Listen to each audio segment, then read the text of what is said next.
Ұйқы режимін бұзып алғандар қандай ауруларға шалдығады? Егер адам ұзақ уақыт бойы дұрыс ұйықтамаса, оның салдары ұзақ күттірмейді.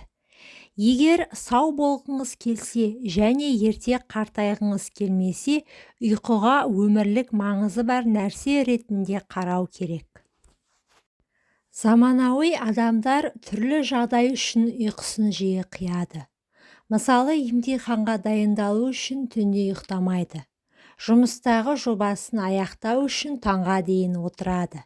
Немесе сүйікті сериалын аяқтаймын деп түні бойы ұйықтамайды.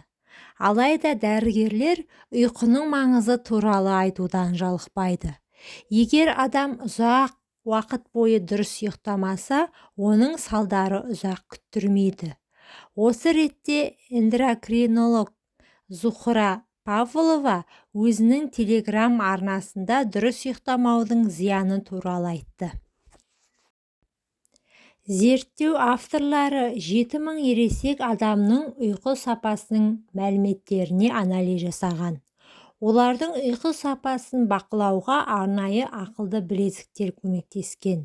Зерттеуге қатысушылар бұл білезікті жарты жылдан кем емес уақыт тағып жүру керек болған. Зерттеу 4 жылға созылған. Нәтижесінде ғалымдар адамның нашар ұйқысы мен түрлі аурудың дамуы арасындағы байланысты байқаған. Ғалымдардың айтуынша тұрақсыз ұйқы депрессия, гипертония, семіздік пайда болу қаупін арттырған.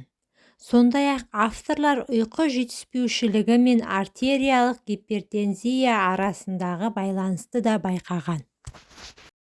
Дәрігерлер бұған дейін де нашар ұйқы ерте қартаюға және артық салмаққа әкелетінін айтып жүрді.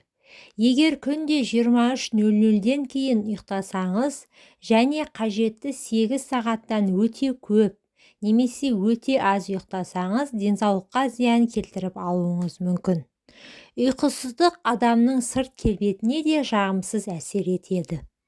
Ұйқыны қалай ретке келтіреміз?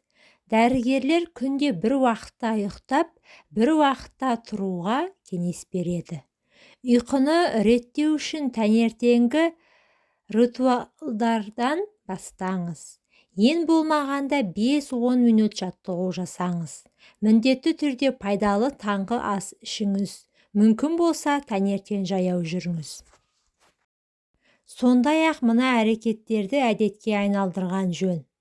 Сағат 14:00-ден кейін құрамында кофеині бар еш нәрсе ішпеңіз және жемеңіз. Мүмкіндігінше жұмыстағы тапсырмаларды үйге апармаңыз. Барлық шаруаны уақытында аяқтаңыз. Ұйықтарға 3-4 сағат қалғанда кешкі асты ішіп алыңыз. Ұйықтарға 2 сағат қалғанда белсенді жаттығулар жасамаңыз. Ұйықтарға 1 сағат қалғанда гаджеттерді әрі ысырып қойыңыз. Назарларыңызға рахмет, пайдаларыңызға жарасын. Менің каналыма тіркеліп, видеоға лайк басып кетуді ұмытпаңыздар.